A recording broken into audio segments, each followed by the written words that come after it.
আসলে নাসির তামিমার বিষয়টা অবশ্যই আমি খুব খারাপভাবে দেখতেছি। কারণ নাসির তামিমার যে রায়টা দিয়েছে সমস্ত দেশবাসীর কাছে আমি একটা কথা বলবো, এই রায়টা মনে করেন না মানাই ভালো। কারণ এতে মেয়েদের সাহস আরো বেড়ে গেল, পরকীয়া বেড়ে গেল। কারণ একটা মেয়ে তার স্বামীকে ডিভোর্স না দিয়ে আরেকজনের সাথে কিভাবে সংসার করে।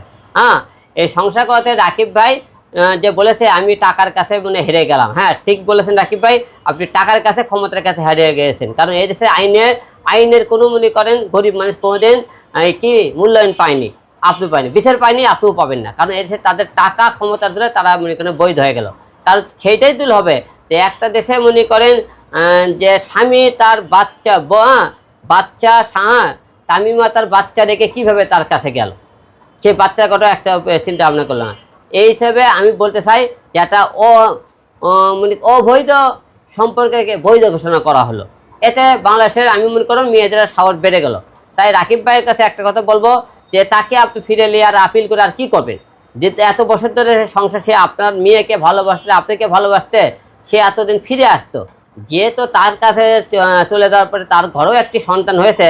আমার মনে হয় রাকিব ভাই আপনি টাকার কাছে ক্ষমতার কাছে জিততে পারবেন না। আপনি গরিবের কোনো বিচার নেই, আপনি আইনে আপনি বিচার পাবেন না। তার কামিনা ওকে ওর আশা তামিমার আশা ছেড়ে দেন।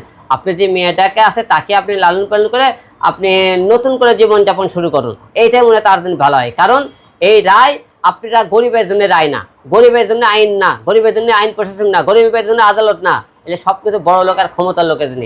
গরিবরা কোনোদিন বিচার পায় না, পাবেও না। এই রায়ের মধ্যে অবশ্যই পরকীয়া বৈধতা হয়ে গেল। এই রায়ের মাধ্যমে অবশ্যই পরকীয়া বৈধ ঘোষণা করা হলো। কারণ তা না হলে একটা তার স্বামী ডিভোর্স না দিয়েছে, তার সাথে অবৈধভাবে সংসার করলো, সেইটা মনিকে রায় দিয়ে দিল, এতে অবশ্যই অবৈধ। প্রবাসীরা বউ রেখে বিদেশ যেতে পারবে কিনা সেটা বড় কথা না। এখন পরকীয়া অতিরিক্ত বেড়ে গেছে, এদেরকে বন্ধ করতে গেলে আইনটা কঠোর একটা আইনের দরকার। যারা পরকীয়া করবে তাদেরকেও মনে করেন দোষী সাব্যস্ত করতে হবে। খালি ছেলেরাই খালি দোষী করেন কে? আপনারা সবটাই মামলা খালি ছেলের দিকে আনেন কে? মেয়েদের দিকে দোষ নাই, মেয়েদের দোষ নাই। সেই মেয়ে কেন গেল এখান থেকে? খালি ছেলে কেন শাস্তি দেবেন? মেয়েকেও আইন আপনারা কঠোর করেন না। খালি আমাদের ছেলেদের উপর আইন কঠোর করেন, মেয়েকেও আপনারা আইন কঠোর করেন না কেন? ছেলে অপরাধ করলে মেয়ে অপরাধ, সমান অপরাধের দুজনে। আপনি তা না করে ছেলেদের উপর আইন করেন, আপনার মেয়েদের কোনো আইন করেন না কেন? পরকীয়া করলে সব জন্য বিচার করে, মেয়েরা সকলে করে আমার দামে পরকীয়া করছে, আমার দামে এ করছে।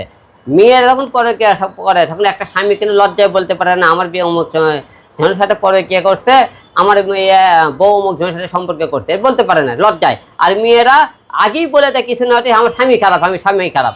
তোমরা যে খারাপ সেটা তো তোমরা বলো না। তোমাকে খারাপের বিষয়ে আইন করবি না, যত খারাপের বিষয় করবে আমাদের ছেলেদের বিষয় অবশ্যই করা হইতেছে। ছেলেদের কাছে অন্যায় করা হইতেছে। এখন আপনি শেষ কি চাচ্ছেন? আমি শেষে একটা কথা বলবো, এই আইন মনে করেন আমার মনে হয় বৈধতা ঘোষণা দেওয়াতে আমি সন্তুষ্ট না। কারণ এটা অবৈধ সম্পর্কে আপনারা কেন মেনে নিলেন? এতে মেয়েদের আরও সাহস বেড়ে গেল।